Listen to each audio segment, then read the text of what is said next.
You're listening to Were You Still Talking? It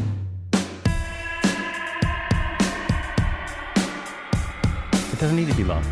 All right, here we go. Hey, welcome back to the show. This is Joel Albrecht, as always, and in the Zoomio studio today, I have Andrew Allemann, who is he's a very special guest. I've been doing quite a few podcasts with guests from Podcastguestscom. And so I asked Andrew on because he started Podcastguestscom, and it's a huge favor for the podcast community. It's really helpful to be able to go there and find guests. And actually, I put myself in the newsletter and found a ton of guests real fast. So I'm still going through those people. But it's a fantastic service. He is also a long-time podcaster, podcast expert. Going to ask him a lot of podcast questions, and entrepreneur as well. So we're going to get into at what point he's going to have enough money to retire and things like that. Andrew, thanks a lot for coming on. Oh, welcome. Excited to be here. Thank you very much. You bet. So how, let's see, I think I'll start from the end. How did you come up with the podcastguest.com idea? I think that's it's a really good idea, and I'm surprised it didn't start sooner. Yeah, so I've been podcasting for, I'm about to do episode 300. It's weekly, so coming up on 6 years now. In the current iteration, and I'd done some web radio type stuff before that. And about a year into my podcast, I had tapped my Rolodex for my industry. My podcast is, believe it or not, it's about domain names. I'm involved in the domain name industry, so everyone from GoDaddy to buyers and sellers of domains, that whole ecosystem. And after about a year, I kind of, I'd had 50 guests, and I thought, well, I need to have people that are new and interesting and that not everyone here knows about. And so I went out there looking for a free, easy, cheap way to find guests and couldn't find anything. So I decided to create my own service. And it's grown quite a bit since then. There are now over 23,000 people using the service. And it includes podcasters like yourself that are looking for guests. It also includes a number of people that aren't podcasters, but they want to get booked on shows. So as a domain person, I acquired the domain name podcastguests.com and set up the service on there. And it's really taken off over the years. And being that you're a domain expert and domain, that's your business, I really appreciate names like podcastguest.com. I was kind of shocked that I was able to get Were You Still Talking. I just assumed someone would have used that for something, but it's always nice when the domain says what it is. Right. Instead of fitness sites that have Vikings in the name or something, and you're like, what is that about? So I've had a lot of people on the show, and very few of them had their own podcasts from Podcast Guests, and they were mostly from all walks of life. And how did you get started doing that? How did you get started podcasting? 6 years ago, it was a much different industry. Yeah, it was. And, podcasting, I have a blog, right? And so that's kind of what I've been doing for a long time. And the podcast is a spinoff of that, or it's part of it, if you will. And, one thing you're learning is podcasting is a lot more work than blogging. And there's a lot more that goes into it, right? There's equipment, not just a keyboard. And there's sound quality. I'm looking at your studio here and what you have on the walls, and I have sound dampening devices around me. And so there's a lot more that goes into it. There's editing oftentimes. But I think it's one of the things that holds people back is they try to make it perfect right out of the gate. And that's not necessary. I would say just getting a podcast out there is key. And although, I've upped my game over the years, I think just starting with an external microphone and a walk-in clothing closet to absorb the sound is good enough to get started podcasting. So I like podcasting when I compare it to blogging. It's a much more in-depth medium. You have, in some cases, you have video, but for the most part, let's just say a podcast, you have audio. Spoken word is very different than, say, quoting someone in a blog or trying to hear someone's voice through a blog and how they write. It's kind of a longer format, right? So when I do a blog post, oftentimes it's just a couple hundred words, Whereas a podcast, if it's 30 minutes long, you can really go in depth on topics. So it's a great opportunity to explore as well. Oh, it is. I didn't ever thought about that. I actually started podcasting because I'm not big. I'm just don't. I don't know. Writing doesn't work for me. I just feel like I'm not a good writer. And to me, it's more work to write. It's less. But that's Sure. also because I had the equipment. But to your point about you don't need it, absolutely do not. I must be an equipment junkie because I went out and bought a different mic, which I definitely didn't need. I've got a room full of mics. I was, would have been fine. And I've had people on the show. As I was telling you before the show, you're the second one to show up with a mic. So if you're going on a podcast, get a little mic. I put together a guide for podcast guests because, I was getting frustrated. Other people were getting frustrated. And I'm like, look, so I put this guide together. It's just really short, but it's the basics, right? It's coming prepared. It's an external mic. It can be like a $30 external mic, but don't speak into your laptop. Mike, Yes. You won't sound good, and then you won't get invited back on. And so there's just all these little things that it probably, you and I take for granted, but other people, if you've never done it before, someone's never told you, you just might not think to do it. That's true, and even if you're using Zoom every day, I mean, the way I got it is because of the current, crisis we're going through. My wife was suddenly working at home and using Zoom, and so I started being the tech for the Zoom because that's how it works sometimes, and immediately saw how easy it is to use. But most people using it don't know what they sound like on the other end. Don't care. They're having a meeting. They have no idea what they sound like in the meeting. You don't know unless you record it and listen back. So people probably don't realize how bad the sound can be, especially if it's for a podcast. Because if you're going to put this out audio only, nobody sees why it doesn't sound good. I mean, I'm kind of always struggling with myself about putting these out because it's like, well, when I put the video up, people get it. That's become the new look for people talking is someone on Zoom and there's two heads and they're having a conversation. It's kind of like the thing now. But when you're doing it, when you're doing it the other way, when you're going audio only, then that terrible sound coming over Zoom doesn't translate. That doesn't make. It's just like what's going on there? That doesn't make any sense. So the interesting thing is the mic on your head. Even someone was having echo, and I said, "Do you have headphones?" And he grabbed a pair just like yours and started talking into the headphone mic, which was a lot less expensive. And it still sounded 100 times better. You don't have to spend a lot to sound a lot better. So spend that $30 if you're going to get serious about it. So. Yeah, 30, even $80 will get you a quality mic if you're going to be podcasting. Very good microphone, right? Yeah, right. Yeah. And what are some of the other things on that? You kind of reeled through that list really quick. I think that's really good for people going on a podcast. What are some of the things that are a really good idea when you're going to be a guest on a podcast? Right. It's very important to come across as professional as you can. Obviously, there are different types of podcasts. If you're going on a music podcast, it might be very different. But you want to come across as knowing your topic, so you want to be prepared. And you want to have good sound. So, I think about the guide I put together, which you can get at podcastguestscom/guide. It's free. You don't even have to give your email address. I made this so that people would do a better job being guests. I was getting tired of people not doing a good job there, but there are a number of different kind of prep things that you do. So getting a good microphone, we've talked about. Finding a quiet place for recording. I don't know if you've had this experience yet where someone calls in and they're not used to podcasts. They're at an airport or something like that. Not an issue right now generally, but when people are traveling. But so right now the issue, the same thing we come across with Zoom meetings, right, is noises in the background because everyone's at home. And you cannot be perfect about that. If someone rings my doorbell right now, my dog is going to go crazy. Right. And there's only so much you can do about that when you're at home, but letting the family know, hey, I'm recording a podcast.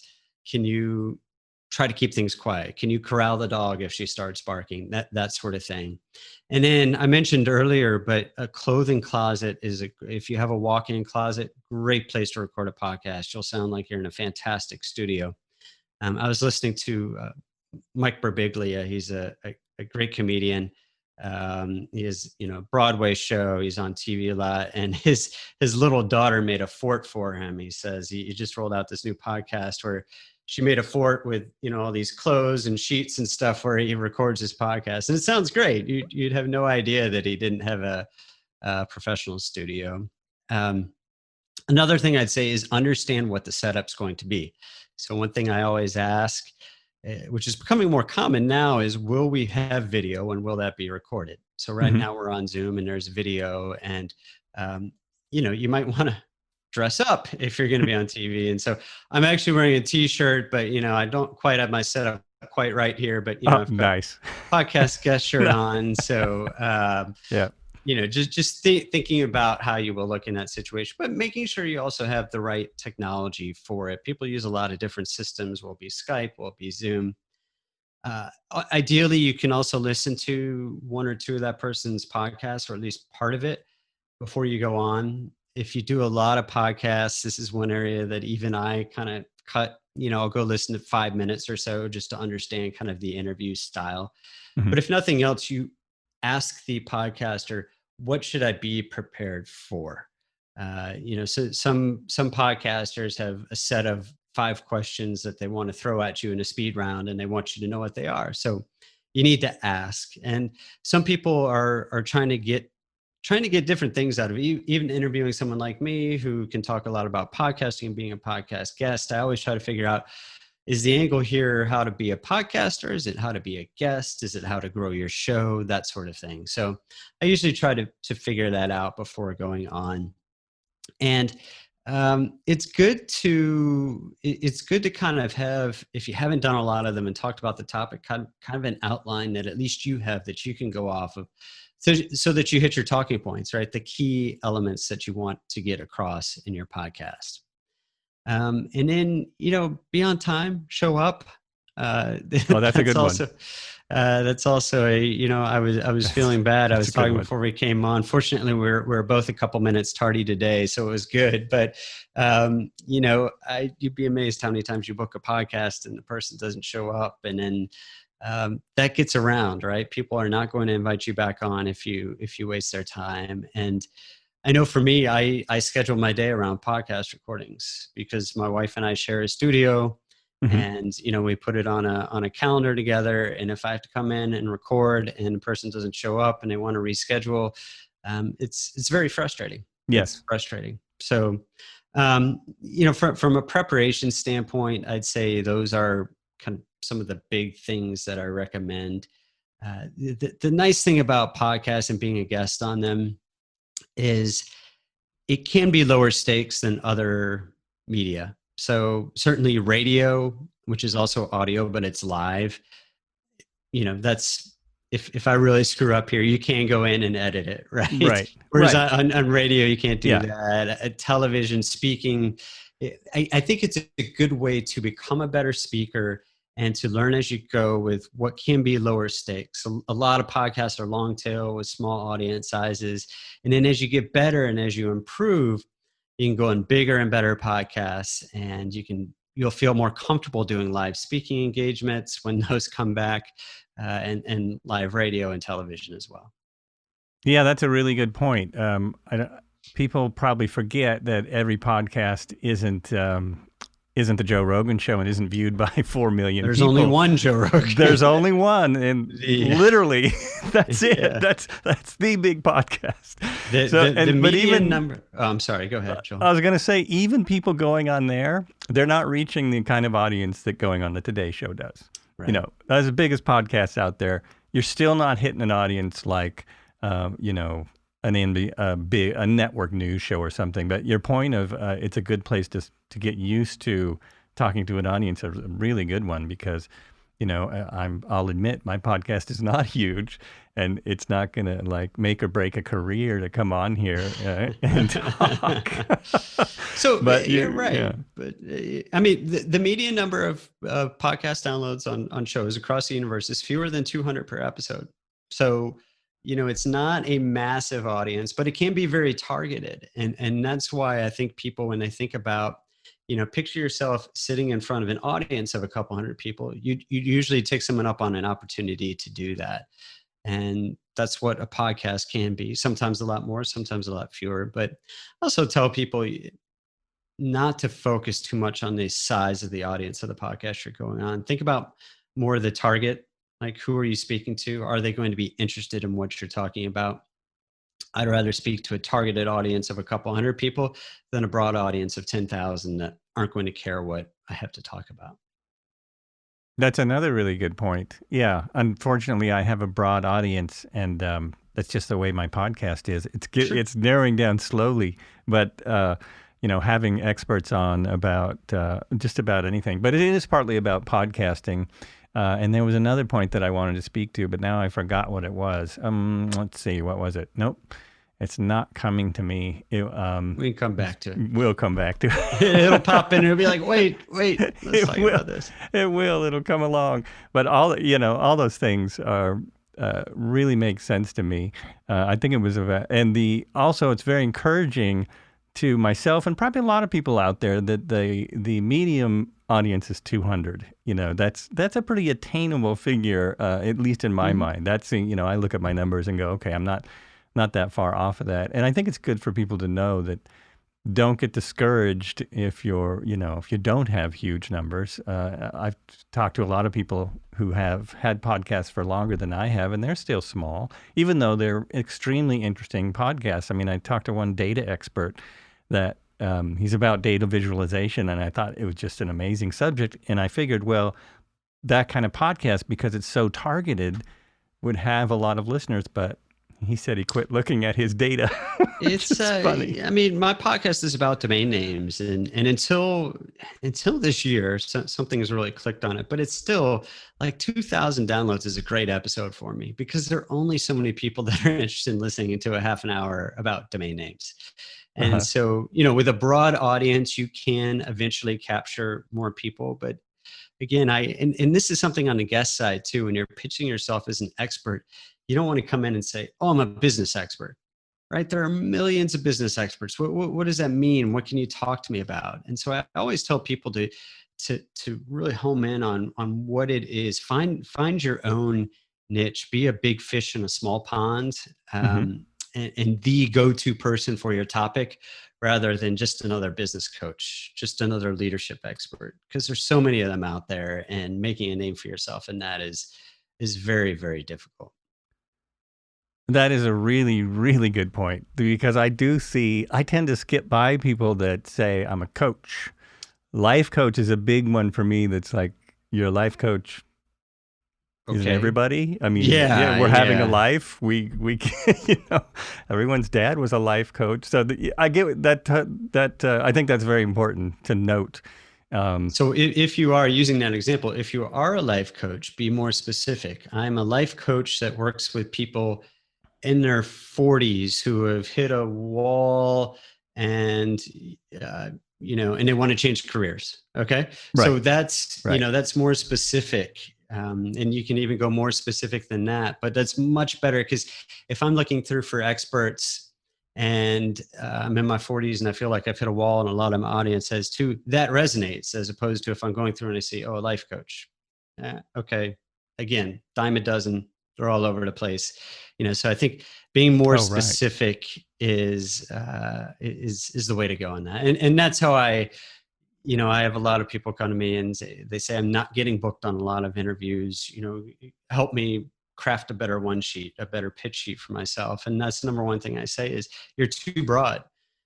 Saying you're a best-selling author and consultant and speaker, I mean, not everyone, but a lot of people are best-selling authors by whatever selling metric they're using. Best selling at their address author. Something that's a very interesting point, because I've seen a lot of people that say best-selling author, and I look them up and I'm like, how is it I've never heard of you and your book is just sold on your website? And right. Yeah, it's best-selling author. If for one day they're in the top 100 list for their niche on Amazon because they got their brothers and sisters to buy a copy of their book, at the but that's a personal branding thing that people do. But again, it's a throwaway at the end of the day. And so I tell people to focus on the meat. What is it that you're an expert at? I'm an expert at podcasts, or using podcasts as a medium as an expert. I'm an expert on domain names. That's pretty specific. And so I think that really narrowing in on what your expertise is, sometimes it eliminates some opportunities because you're going more narrow, but I think that you'll get more powerful opportunities.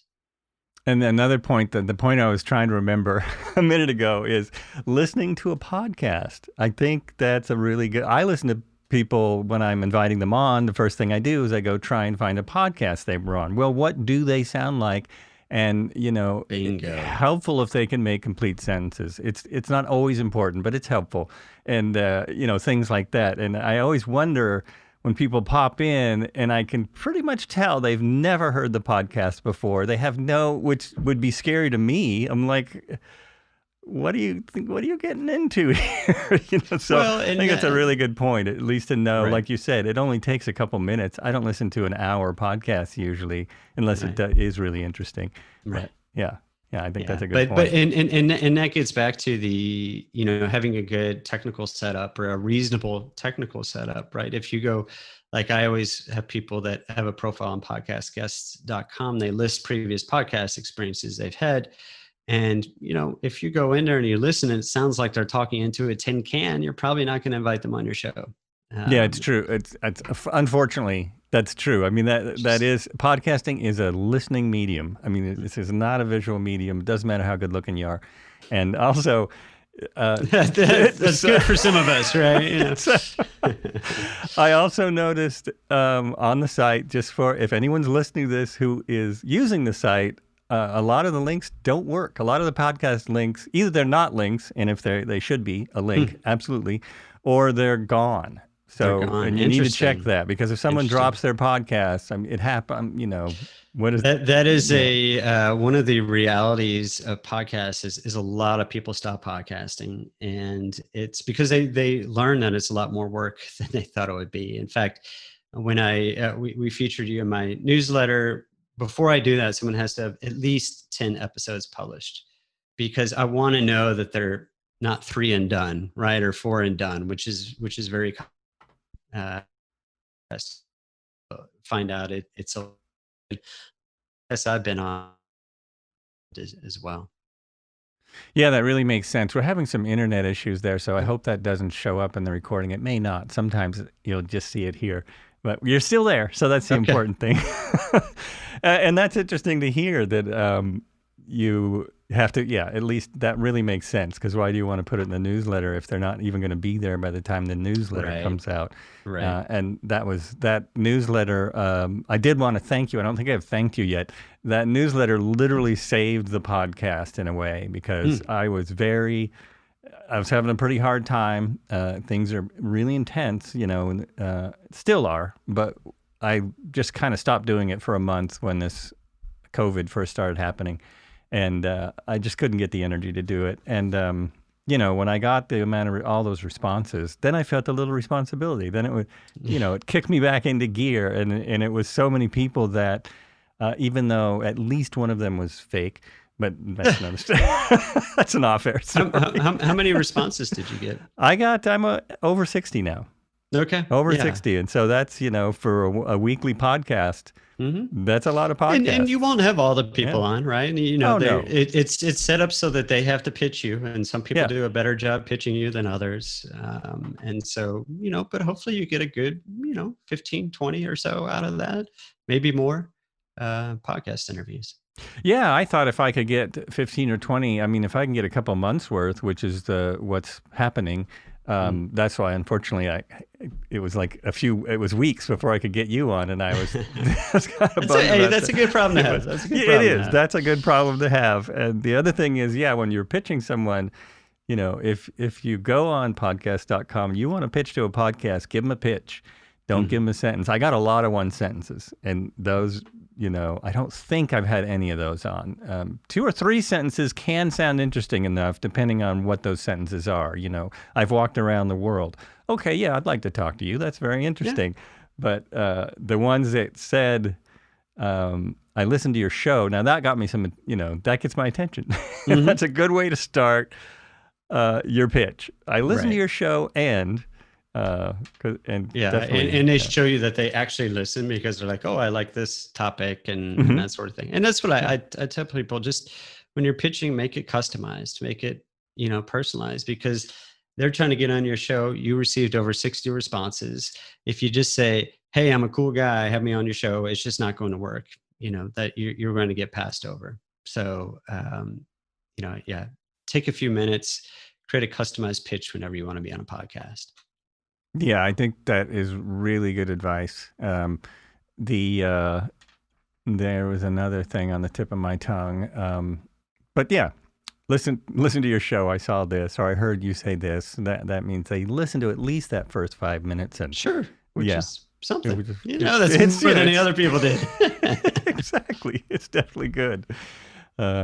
So also, you have been an entrepreneur since you were pretty young, right? You've been doing your own thing for a long time. Yeah, I was one of those kids who was setting up, stands to sell candy in the neighborhood when I was a young kid and such. So I've been in a domain name business as an entrepreneur for 15 years now, as a media person with a blog, and that's what the podcast came part of. I've started an intellectual property licensing company that I was involved with for a few years, and I've really just had my hands in a lot of different things. So right now I like to think of myself as a niche media person at the highest level. I've got the podcast guest service, and then I have the domain name publication, online trade journal, if you will, and podcast.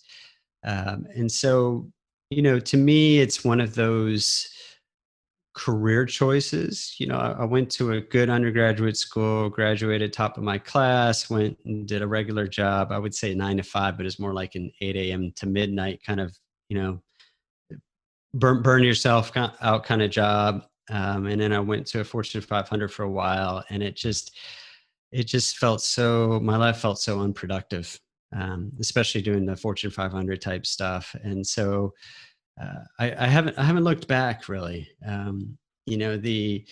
For me, the trade-offs between the uncertainty of it versus the lifestyle, I think are well worth it. And also, I think a lot of people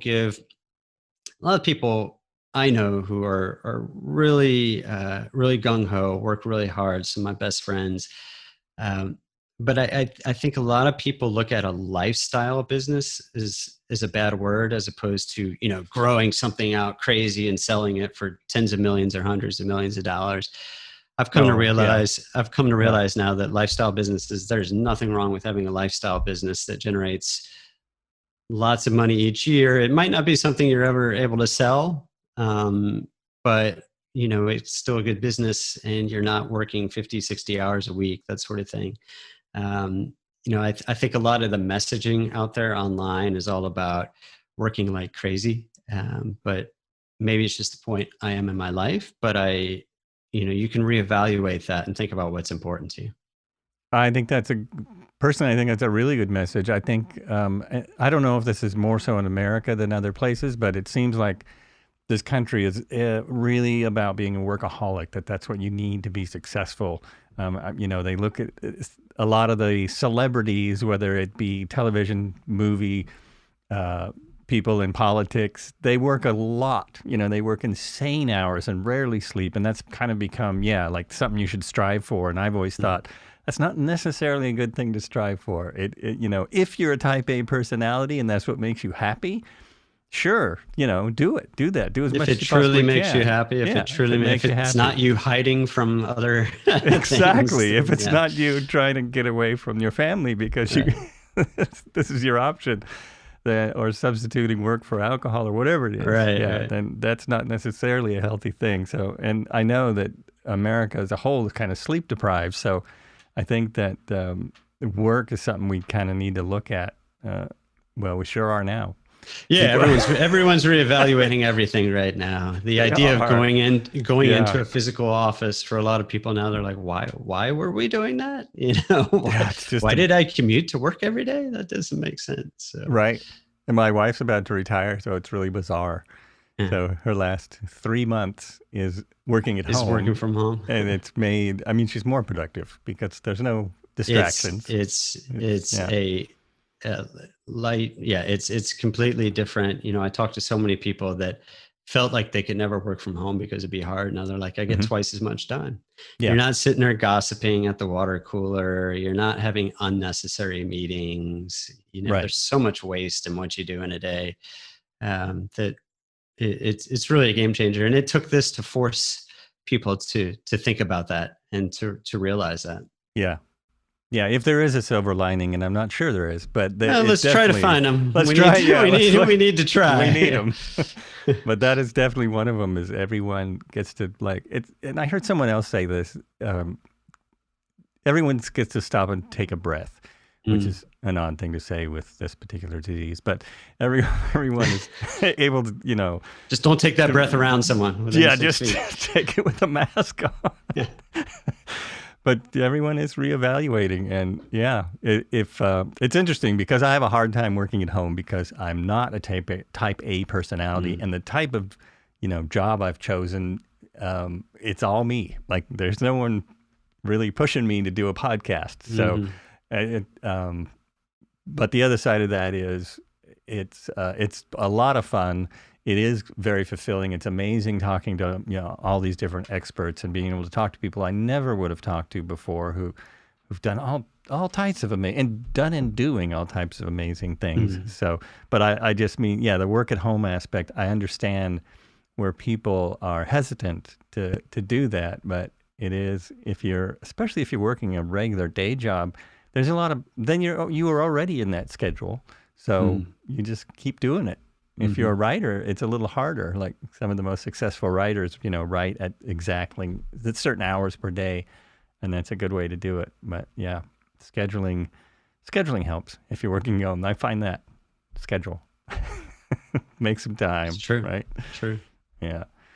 Well, I should probably wrap it up now. I know you have other things you got to do, probably other podcasts you got to be on. Got podcasting stuff to do. Yeah. It's pretty much my day. Well, thanks so much for coming on. It's really been great. It's really been a pleasure to talk to you, and thanks for starting the site. Yeah, you bet. My pleasure. I love hearing from people like you that I've been able to help out and keep you moving forward with your podcast. Yeah, I really do appreciate it. So you've been listening to Were You Still Talking? This is Joel Albrecht, and on the show today I have had Andrew Allemann from, now what's that called? It's called Podcastguestscom. That's the website. Is there anything else that they should know about to get information, or is that good? Just head there. It's free to sign up. Free to sign up, and there's a lot of information there as well, as he was pointing out on the show. So thanks again for listening, and be good to each other, and also be good to yourself. All righty. Cool. And that does it. All right. Stop recording. Thank you.